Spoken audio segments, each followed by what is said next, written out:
नमस्कार दोस्तों, मैं मंजू गुड़क स्वागत करती हूँ आपका ज्योग्राफी गैलेक्सी में। तो देखिए, आज हम पढ़ने वाले हैं जो ज्वालामुखी नामक चैप्टर पढ़ा है हमने पिछले 3 वीडियो में, उसके चित्र ज्वालामुखी में जो भी मैं कहूँ कि ज्वालामुखी के पार्ट्स, तो जो भी चीजें हमने ज्वालामुखी में पढ़े हैं, जो भी पार्ट्स हैं ज्वालामुखी के, जो भी स्थलाकृतियां बन रही है ज्वालामुखी क्रिया के दौरान, उन सब के चित्र इमेजेज मैं इस वीडियो में लेकर आई हूँ। इसके बारे में हम थोड़ा सा इमेज को देखते हुए आगे बढ़ेंगे और इनके बारे में जानेंगे, जिससे आपको अच्छे से ये याद रहेगा। तो देखिए, सबसे पहले हम बात करें तो यह है ज्वालामुखी। ठीक है, ज्वालामुखी जिसमें यहाँ जस्ट जो नीचे का स्थान है, जस्ट ये ज्वालामुखी स्टार्ट हो रहा है, उसके जस्ट नीचे का स्थान, यहाँ से ज्वालामुखी स्टार्ट होता है। देखिए, यहाँ से स्टार्ट हो रहा है। ठीक है, और ये इसके जस्ट नीचे मैग्मा है, जो थोड़ा तरल अवस्था में है। दुर्बलता मंडल में तरल अवस्था में मैग्मा पड़ा है यहाँ, और यहाँ से ज्वालामुखी का उद्गम हुआ है। और ये निकास नली है। निकास नली के बारे में पढ़ा था हमने पीछे। ये कौन है? निकास नली है, जो धरातल से डायरेक्ट जुड़ी हुई है। यहाँ धरातल खत्म हो रहा है यहाँ, और ये आकृति बना रहा है ज्वालामुखी। देखिए, ये जो जगह है, ये वाली ज्वालामुखी जहां धरातल पर ओपन हुआ है, इसको बोलते हैं वीवर या फिर क्रेटर। ठीक है, निकास नली में कुछ सहायक नलियां जुड़ी हुई है इधर उधर, उनको हम गौण ये सहायक नली का बोलते हैं। और यहाँ जो शंकु बनता है, ठीक है, यहाँ पर जो सहायक नलियों के थ्रू निकला हुआ जो लावा शंकु बनाता है छोटे छोटे, उनको बोलते हैं गौण शंकु, जिसके बारे में हमने पीछे पढ़ा है। आप इन चित्रों को देखते हुए अच्छे से दिमाग में एक इमेज बना लो, ताकि आप कभी भूलो नहीं। ये गौण शंकु बोलते हैं इनको। दोनों तरफ देखिए, मेन जो निकास नली है, उनके साइड में दूसरी तरफ छोटी छोटी नलिकाएं धरातल पर निकल रही है। यहाँ से भी लावा बाहर निकल रहा है, जो कि छोटे छोटे शंकु भी बना रहा है, और उन शंकुओं को बोलते हैं गौण शंकु। जबकि जो मेन जो शंकु बना हुआ है, ये लहरदार मेन जो शंकु है, ये जो मुख्य निकास नली से जो लावा निकलता है वो बनाता है। ठीक है, ये ज्वालामुखी का चित्र है। आगे बढ़िए, देखिए, ये है हवाई तुल्य ज्वालामुखी। ज्वालामुखी के कई पार्ट्स हमने देखे हैं अनेक आधारों पर। तो जो हवाई तुल्य ज्वालामुखी है, वो है ये ज्वालामुखी के हवाई तुल्य की ज्वालामुखी का चित्र है ये। तो आप अच्छे से देख लो। पहले आप एक दो बार तीनों वीडियो को एक दो बार अच्छे से पढ़ो, सुनो, और उसके बाद में ये चित्र देखो, और फिर एक बार आप फिर से वीडियो को सुनो, आपको बहुत अच्छे से समझ आ जाएगा। नेक्स्ट है स्ट्राम्बोली तुल्य। यह है स्ट्राम्बोली तुल्य ज्वालामुखी, जिसका भी हमने अध्ययन कर लिया। नेक्स्ट वल्केनो तुल्य। ठीक है, ये कौन है? वल्केनो तुल्य ज्वालामुखी है, जिसकी भी हमने चर्चाएं की है। देखिए आप किस तरह लावा निकल रहा है, और ये आकृति बना रहा है। तो आप इसके बारे में आप पढ़ चुके हो, चित्र देखना था मात्र आपको। पिलियन तुल्य ज्वालामुखी, ये पीली पीली जो आग सी है, ठीक है, ये निकल रही है इस ज्वालामुखी के थ्रू, तो इसको पिलियन नाम दिया गया है। और ये है विसुवियस तुल्य ज्वालामुखी, ये वाली आकृति। आगे बढ़े तो ये है प्लेनियन तुल्य ज्वालामुखी, जिसका नाम एक वैज्ञानिक के नाम पर दिया गया है। प्लेनियन तुल्य ज्वालामुखी एक वैज्ञानिक थे, प्लिनी नामक वैज्ञानिक थे, जिन्होंने सबसे पहले खोजा था इस ज्वालामुखी को। मतलब इस कैटेगरी वाले ज्वालामुखी की बात की थी इन्होंने, कि एक इस तरह का ज्वालामुखी भी एक अलग से इसकी कैटेगरी हो सकती है। तो इस वाले ज्वालामुखी का नाम रख दिया प्लेनियन तुल्य ज्वालामुखी। ठीक है, अब देखिए, ये ज्वालामुखी कुछ स्थलाकृतियां बनाता है। तो हम ये स्थलाकृतियां वैसे पढ़ चुके हैं, लेकिन इसके चित्रों के साथ देखिए हम अध्ययन करते हैं। सबसे पहले हम बात करते हैं बैथोलिथ की ज्वालामुखी, जो पृथ्वी के अंदर भूगर्भ में जो आकृतियां बना रहा है, सबसे पहले उसकी बात करेंगे हम। तो ये वाली जो आकृतियां हैं यहाँ से लेकर नीचे तक ये वाली, तो ये जो भी है ये सब देखिए यहाँ से लेकर यहाँ तक ये पृथ्वी के अंदर है, जबकि ऊपर जो मैदान वगैरह ये सब हैं ये कहाँ हैं, पृथ्वी के बाहर बन रही है। तो सबसे पहले हम जो आंतरिक आकृतियां हैं उसकी बात करें तो सबसे नीचे जहां से ज्वालामुखी ओपन होता है, स्टार्ट होता है, ज्वालामुखी का फोकस बिंदु होता है, वहां बनती है बैथोलित आकृति। ये विशालकाय आकृति होती है, गुंबदाकार होती है, ये सब हमने पढ़ लिया। तो ये कौन है, ढाल युक्त जो आकृति, यह है बैथोलित। ठीक है, अब इसी बैथोलित से ऊपर कुछ नलिकाओं द्वारा जहां भी खाली जगह लावा को मिली, मैग्मा को खाली जगह जहां भी मिली, ये ऊपर उठने की कोशिश करी इसने, और जहां भी इसको प्लेटों में दो प्लेटों के बीच में जहां जगह मिली और ये फैल गया और कुछ आकृतियां बना ली। आकृतियों को अलग अलग नाम दिया है वैज्ञानिकों ने। तो ये देखिए आप, सबसे पहले देखो आप, स्टोक है जो ठीक बैथोलित की ही छोटी आकृति है। स्टोक कैसा है, स्टोक है ठीक बैथोलित की छोटी आकृति। फिर आता है लेकोलिथ। लेकोलिथ ये भी गुंबदाकार है, ये भी गुंबदाकार है। ये इतना सा फर्क है, एक तो बैथोलिथ से ये कुछ छोटा है, दूसरा ये भूगर्भ के मतलब धरातल के जस्ट नीचे वाला है, जबकि बैथोलिथ गहराई में है, पाताल में है, जहां से ज्वालामुखी ओपन हो रहा है। और लेकोलिथ भूगर्भ के धरातल के जस्ट पास वाली आकृति है, जो कि बैथोलिथ से कुछ छोटी है, ये भी गुंबदाकार आकृति है।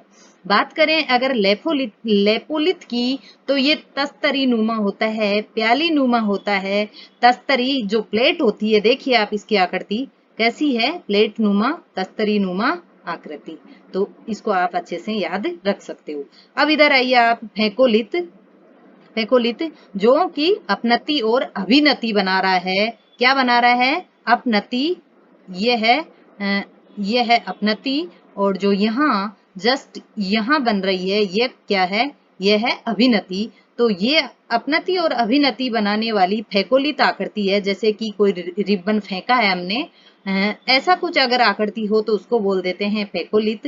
और क्षैतिज आकृति में अगर फैल गया हो मैग्मा तो उसको हम बोलते हैं सिल, और उसी सिल की अगर छोटी आकृति हो तो उसको बोल देते हैं सीट। डाइक जो है वो डंडे नुमा है, पेंसिल नुमा है। ठीक है, ये सब हमारा पढ़ा हुआ है। अब आइए आप जो धरातल के ऊपर जो बाह्य आकृतियां हैं उनके बारे में चर्चाएं करते हैं। सबसे पहले आप देखिए, ये है वीवर या क्रेटर, जो कि ज्वालामुखी के मुख पर बन रही आकृति, यानी ज्वालामुखी का जो मुख है उसी को क्या बोलते हैं हम, वीवर या क्रेटर। ठीक है, ये निकास नली है ही अपनी। ये कौन है, निकास नली है ही। और निकास नली से जो लावा निकला उससे बना है ये पठार, और थोड़ा छोटा नीचे इसकी ऊंचाई जैसे जैसे कम होती जाएगी, ये क्या बन गया, मैदान। ऊंचाई बढ़ी थोड़ी, ये बना हुआ था पठार। और सबसे ऊपर वाला कौन था, पर्वत। ठीक है, तो ये कुछ आकृतियां बनी है बाहर, देख लिया आपने। अब आगे बढ़िए, मैंने आपको सिंडर शंकु की भी हम वो अध्ययन के दौरान चर्चाएं की थी। तो सिंडर शंकु देखिए, ऐसी कुछ आकृति बन रही है। इसमें क्या है कि राख की परतें होती है, ये अलग। जब जब ज्वालामुखी सक्रिय होता है ये परत बनती जाती है, और फिर ये वाली सिंडर शंकु बन जाता है। मतलब सिंडर नुमा जो शंकु बनता है उसको सिंडर शंकु बोलते हैं, और इसमें राख की परतें होती है। ठीक है, एक के ऊपर एक परत जमती जाती है। अब देखिए आप, ये है अपना कंपोजिट शंकु। शंकु भी हमने दो देखे थे, तो दूसरा वाला कौन है, कंपोजिट शंकु है। इसमें राख की परत, एक राख की परत है। ठीक है, ये वाली राख की परत है। यहाँ कौन है, राख है। और ये जो ब्लैक दिख रहा है आपको, ब्लैक, ये है लावा। ठीक है, ये है लावा। तो एक जो परत है वो राख की आ गई, और दूसरी परत लावा की आ गई। तो इस वाले जो शंकु को बोलेंगे हम कंपोजिट शंकु। ठीक है, आकृति देख ली आपने। आगे बढ़िए, परिपोषित शंकु। परिपोषित शंकु कौन सा होता है? देखिए, हमने चर्चाएं इसके बारे में भी अच्छे से की है कि जो मुख्य निकास नली है, कौन सी? ये जो मुख्य निकास नली है, इसके चारों तरफ कुछ रोम होते हैं, कुछ छिद्र होते हैं, तो उन रोमों से लावा निकल कर अगर धरातल पर आ जाए, ठीक है, धरातल पर आ जाए और यहाँ शंकु बना ले छोटे छोटे, तो इनको बोलते हैं परिपोषित शंकु। ठीक है, आगे बढ़िए। यह है अम्ल लावा शंकु। ठीक है, दो तरह के शंकु थे, एक अम्ल था और दूसरा पैठिक था या फिर क्षारीय था। तो देखिए, अम्ल लावा शंकु कुछ ऐसा होता है, इसमें ये परत दर परत बनी हुई है और लावा की परतें बनी हुई है, और मेन जो इसमें यह है, इसका ढलान जो होता है, ढाल होता है, वो कुछ खड़ा ढाल होता है। ठीक है, खड़े ढाल वाला होता है। कौन? ये अम्लीय लावा शंकु। ठीक है, खड़े ढाल वाला, खड़े ढाल वाला अम्लीय लावा शंकु। और देखिए, ये ढलान युक्त जो होता है पैठिक लावा शंकु, हमने पढ़ लिया अच्छे से कि इसमें जो लावा होता है काफी पतला होता है, बजाय किसके? अम्ल लावा शंकु के। तो पैठिक लावा शंकु का जो लावा होगा वो काफी तरल और पतला होगा, तो वो फैलेगा, और फैलेगा तो इसका जो ढाल है वो कुछ काफी ढलान युक्त होगा, खड़े ढाल वाला नहीं होगा। अम्लीय लावा शंकु के तुलना में इसके ढाल काफी ढलान युक्त होगा। कौन? पैठिक लावा शंकु ज्यादा ढलान रखिएगा। ये आगे आगे आइए। अब देखिए, इधर क्या है? लावा डोट। तो हमने डोट के बारे में भी देखा था कि जो निकास नली है उसमें लावा अंत में जब ज्वालामुखी शांत हो रहा हो, उस दौरान जब जो ये निकास नली है, इसमें जो लावा रह जाता है वो यहीं जम जाता है। निकास नली में लावा जम जाता है तो उसको बोलते हैं डोट। वैसे डोट से आप सब परिचित होंगे। डोट हम बोलते हैं जो लास्ट में जिस चीज को अंत में हम किसी डोट से रोकते हैं। रोकना, रोकना क्या है? डोट है। तो जो निकास नली है इसको अवरुद्ध करता है ये लावा, जो अंत में जब ज्वालामुखी शांत होता है तो इसको हम बोल देते हैं डोट।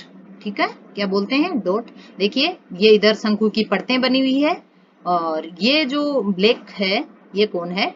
डोट। आगे बढ़िए। ये वाला चित्र है संयुक्त राज्य अमेरिका के न्यू मैक्सिको प्रांत की सिप्रोक। क्या है सिप्रोक? सिप्रोक है बूटी। ठीक है, मेसा और बूटी हमने पढ़ा है पीछे। मेसा का छोटा रूप बूटी। देखिए, ये नीचे परतदार चट्टाने हैं, कुछ कमजोर चट्टाने हैं, लेकिन इसको आग्नेय चट्टान का सपोर्ट मिला हुआ है, तो ये खड़ी हुई है और दिख रही है जैसे कि कोई टोपी नुमा आकृति बनी हुई हो। इसका छोटा रूप जो होता है वो सिप्रोक, और बड़ा रूप जो हो जाए तो उसको मेसा बोलते हैं। ज्वालामुखी की अगर हम बात करें मुख की, तो उसको हम बोलते हैं क्रेटर। लेकिन उस क्रेटर में अगर पानी इकट्ठा हो जाए, बारिश का पानी उसमें इकट्ठा हो जाए, तो उसको बोल देंगे हम क्रेटर झील। ठीक है, और हमने टोबा झील की भी चर्चा की थी। अब कौन है? अब है घोंसलादार क्रेटर। घोंसलादार क्रेटर, देखिए आप इस आकृति को देखिए, यहाँ लावा है। क्या है? ऊपर लावा है, नीचे ये भी लावा से जुड़ा हुआ, धरातल से जुड़ा हुआ है इधर लावा। बीच में खोखला है, ये बीच में खोखला है जहां पानी भर गया। ठीक है, बीच में से ये जो ज्वालामुखी मुख था वहां खोखला सा बना हुआ है, तो वहां अगर पानी भर जाए तो हम उसको बोल देते हैं घोंसलादार क्रेटर। ठीक है, नेक्स्ट है काल्डेरा। काल्डेरा अभी हमने जो क्रेटर पढ़ा है उसका बड़ा रूप है। ठीक है, इतना ही ध्यान रखना है, छोटा रूप क्रेटर और बड़ा रूप हो तो काल्डेरा। क्रेटर का ही एक विस्तृत रूप बन जाए तो उसको बोल देते हैं हम काल्डेरा। ठीक है, नेक्स्ट मेसा बूटी की हमने बात कर ली। देखिए इधर लावा फटार, ये लावा फटार था, इसमें ये आग्नेय चट्टाने थी, नीचे कमजोर परतदार चट्टान है जो धीरे धीरे ये जो अपरदनकारी जो शक्तियां होती है उससे कटता जा रहा है, और ये वाला यूं का यूं खड़ा है। तो इधर देखिए, जब बड़ी आकृति जो है, इसमें बड़ी आकृति तो ये मेसा है, और छोटी आकृति कौन है? बूटी। ठीक है, इसके बारे में हमने पाठ में अध्ययन कर लिया, चर्चाएं कर लिया। देखिए, ये है गेसर और उष्णोत्स। गेसर बोलिए या फिर उष्णोत्स, ये ज्वालामुखी मुख है। कहाँ? ये ज्वालामुखी मुख है, जिससे होकर कौन निकल रहा है? गर्म जल। कौन निकल रहा है? गर्म जल निकल रहा है, तो इसको हम बोलते हैं गेसर या फिर उष्णोत्स। ठीक है। अब है कुछ, एक मिनट, यह है मेन मुख्य, इस चैप्टर में जो भी बिंदु बने हैं वो बिंदु है यहाँ, आप देख लीजिए, जल्दी में हम देख लेते हैं। देखिए, पृथ्वी के आंतरिक भागों में चट्टानों का पिघला हुआ रूप मैग्मा कहलाता है। अंदर मैग्मा, जब ये मैग्मा पृथ्वी पर आता है तो इसको क्या बोलते हैं? लावा। ठीक है। विश्व का सबसे ऊंचा सक्रिय ज्वालामुखी है इक्वेडोर जो देश है। इक्वेडोर जो साउथ अमेरिका का इक्वेडोर जो देश है, उसमें क्राकाटाओ ज्वालामुखी विश्व का सबसे ऊंचा सक्रिय ज्वालामुखी। ठीक है, यहाँ बात हो रही है सक्रिय ज्वालामुखी की। नेक्स्ट, विश्व का सबसे पुराना सक्रिय ज्वालामुखी, सबसे पुराने की बात करें तो वो है सिसिली द्वीप वाला कौन? एटना। ठीक है। भूमध्य सागर का प्रकाश स्तंभ कौन है? स्ट्राम्बोली। बैरन ज्वालामुखी भारत का एकमात्र सक्रिय ज्वालामुखी, और नारकोंडम ज्वालामुखी है भारत का मृत ज्वालामुखी। ठीक है। नेक्स्ट, अफ्रीका महाद्वीप का एकमात्र सक्रिय ज्वालामुखी है कैमरून, जो कि कैमरून देश में स्थित है। बात करें किलिमंजारो ज्वालामुखी की, तो ये एक मृत ज्वालामुखी है जो कि तंजानिया देश में स्थित है। देमबंद व को सुल्तान ईरान देश के मृत ज्वालामुखी हैं। कौन से देश के? ईरान देश की। और बात करें हम चिम्बोरेजो ज्वालामुखी, तो ये इक्वेडोर देश का मृत ज्वालामुखी है, इक्वेडोर का। विश्व का सबसे विस्फोटक और खतरनाक ज्वालामुखी कौन सा है? इंडोनेशिया देश का क्राकाटोआ ज्वालामुखी। ठीक है। मैग्मा का विस्तृत जो गुंबदाकार जमाव होता है उसको बेथोलिथ, मैग्मा का लंबवत जमाव डाइक, मैग्मा का क्षैतिज जमाव सिल और सीट, और मैग्मा का अपनति व अभिनति से निर्मित जमाव फेकोलिथ कहलाता है। ठीक है। और मैग्मा का तस्त्री नुमा आकृति में जमाव कौन कहलाता है? लेपोलिथ। अब इधर आइए आप 13 पे। तो विश्व की सर्व प्रमुख जो क्रेटर झील है वो है इंडोनेशिया की टोबा झील। भारत के महाराष्ट्र राज्य की लोनार झील भारत की सबसे प्रमुख क्रेटर झील है। ठीक है। विश्व का सर्व प्रमुख काल्डेरा की बात करें तो जापान का असो, और विश्व के सर्वाधिक भूकंपौर ज्वालामुखी प्रशांत महासागर के अग्नि वलय क्षेत्र या फिर हम रिंग ऑफ फायर श्रृंखला में आते हैं। अधिकांश जो भूकंपौर ज्वालामुखी है वो तो रिंग ऑफ फायर श्रृंखला में ही आ जाते हैं। भूकंपौर ज्वालामुखी आने पर पृथ्वी पर सर्व प्रमुख कारण क्या है? वो है प्लेट टेक्टोनिक सिद्धांत के थ्रू, तो वो प्लेट विवर्तनिकी कारण हो जाएगा। प्लेट टेक्टोनिक बोलिए या फिर प्लेट विवर्तनिकी। माउंट इरेबस यानी माउंट एरबुस, ये अंटार्कटिका महाद्वीप का एकमात्र सक्रिय ज्वालामुखी है। एटना और स्ट्राम्बोली भूमध्य सागर में स्थित हैं। ज्वालामुखी क्रिया के दौरान सर्वाधिक मात्रा में निकलने वाली जो गैस है वो है जलवाष्प। ठीक है, वो है जलवाष्प। इंपोर्टेंट है, बहुत बार क्वेश्चन आता है यहाँ से, तो वह है जल वाष्प। ज्वालामुखी से निकलने वाले बड़े बड़े जो चट्टानी टुकड़े होते हैं उनको क्या बोलते हैं? हम बम बोलते हैं उनको। ज्वालामुखी से निकलने वाले मटर के दाने के समान या फिर मटर के दाने से लेकर अखरोट तक के जो दाने होते हैं उनको बोल देते हैं हम लेपिली। ठीक है। नेक्स्ट, जिन चट्टानी टुकड़ों का घनत्व जल से भी कम हो उसे बोलते हैं हम प्यूमिस, और ये जल पर आसानी से तैर सकते हैं। इटली देश का विसुवियस ज्वालामुखी, जापान का फ्यूजियामा और इंडोनेशिया देश का क्राकाटोआ जो ज्वालामुखी है वो सुसुप्त ज्वालामुखी के उदाहरण हैं। ये भी इम्पोर्टेंट है। कौन कौन? जापान का फ्यूजियामा और विसुवियस ज्वालामुखी जो इटली वाला है, इंडोनेशिया का क्राकाटोआ ये सब सुषुप्त ज्वालामुखी है, इनकी मैंने आपको ट्रिक दी है, वहां से आप अच्छे से याद रख लीजिए, क्योंकि एग्जाम में कंफ्यूज होते हैं हम कौन सा सुषुप्त है, कौन सा मृत है और कौन सा सक्रिय है।